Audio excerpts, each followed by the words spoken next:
कामदा एकादशी व्रत कथा। चैत्र मास की अमावस्या को हमारे भारतीय संवत की अंतिम तिथि होती है। इसकी अगली प्रतिपदा को प्रारंभ हो जाता है हमारा नया संवत और भगवती दुर्गा के नवरात्रों के बाद आने वाली चैत्र के शुक्ल पक्ष की एकादशी को कामदा अर्थात सभी कामनाओं की पूर्ति करने वाला कहा जाता है। इस दिन भगवान वासुदेव अर्थात वसुदेव के पुत्र श्री कृष्ण का पूजन किया जाता है और गरीबों को दान देने का विशेष महत्व है। पुलकित मन से भगवान श्री कृष्ण को कोटि कोटि नमस्कार करने के बाद धर्मराज युधिष्ठिर ने भगवान कृष्ण से प्रार्थना की, हे महाराज, अब मेरी इच्छा चैत्र मास के शुक्ल पक्ष की एकादशी का नाम, महात्म्य, पूजन विधान आदि के बारे में विस्तार पूर्वक जानने की है। तब भगवान विष्णु कृष्ण ने कहा, हे राजन, यही प्रश्न एक बार महाराज दिलीप ने महर्षि वशिष्ठ से पूछा था। तब उन्होंने उनको जो कथा सुनाई थी मैं वही कथा आपको सुनाता हूँ।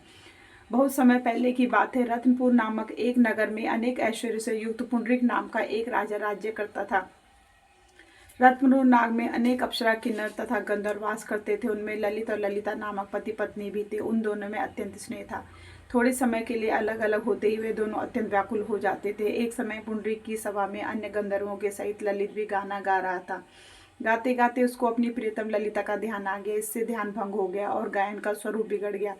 ललित के मन का भाव जानकर करकोट नामक नाग ने पद भंग होने का कारण राजा से कह दिया। तब पुंडरीक ने क्रोधपूर्वक कहा कि तुम मेरे सामने गाता हुआ अपनी स्त्री का स्मरण कर रहा था तो कच्चा मांस और मनुष्यों को खाने वाला राक्षस बनकर अपने किए कर्म का फल भोग। पुंडरीक के श्राप से ललित उसी समय विकराल राक्षस हो गया। उसका मुख अत्यंत भयंकर, नेत्र सूर्य और चंद्रमा के समान प्रदीप तथा मुख से अग्नि निकलने लगी।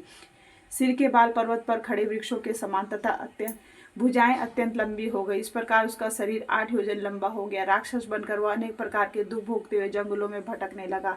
अब तो उसकी स्त्री ललिता भी अत्यंत दुखी होकर उसके पीछे पीछे भटकती रही और तरह तरह से विलाप करती रही। वह अपने पति के उद्धार का उपाय भी सोचती रही। एक दिन ललिता अपने पति के पीछे पीछे चलते हुए विंध्याचल पर्वत पर श्रृंगी के आश्रम तक पहुंच गई। श्रृंगी ऋषि ने ललिता को देखकर पूछा, हे देवी, तुम कौन हो और यहाँ किस लिए आई हो? ललिता बोली, मुनिवर, मेरा नाम ललिता है। मेरे पति राजा पुंडरीक के श्राप से भयानक और विशालकाय राक्षस बन गया। इसका मुझको बहुत दुख है। मेरे पति के उद्धार का कोई उपाय बतलाइए। ऋषि बोले, हे गंधर्व कन्या, अब चैत्र शुक्ल एकादशी आने वाली है जिसका नाम कामदा एकादशी है। उसका व्रत करने से मनुष्य के सब कार्य सिद्ध होते हैं। यदि तू कामदा एकादशी का व्रत करके उसके पुण्य को अपने पति को तो राजा का श्राप भी अश्वमेव शांत हो जाएगा और तेरा पति शीघ्र ही राक्षस योनि से मुक्ति को प्राप्त होगा।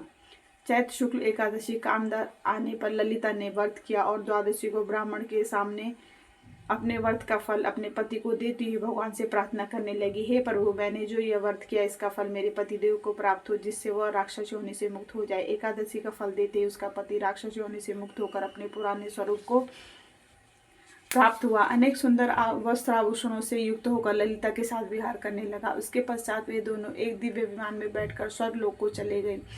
वशिष्ठ मुनि ने आगे कहा, हे राजन, इस व्रत को विधि पूर्वक करने से समस्त पापों का नाश हो जाता है तथा राक्षस आदि की योनि भी छूट जाती है। संसार में इसके बराबर कोई और दूसरा व्रत नहीं है। इसकी कथा पढ़ने या सुनने मात्र से ही वाजपेयी यज्ञ का फल प्राप्त होता है। ओम नमो भगवते वासुदेवाय, कृष्णाय वासुदेवाय, हरे परमात्मने प्रणतः क्लेश नाशाय गोविंदाय नमो नमः। ओम नमो भगवते वासुदेवाय, ओम नमो भगवते वासुदेवाय, ओम नमो भगवते वासुदेवाय, ओम नमो भगवते वासुदेवाय, ओम नमो भगवते वासुदेवाय, ओम नमो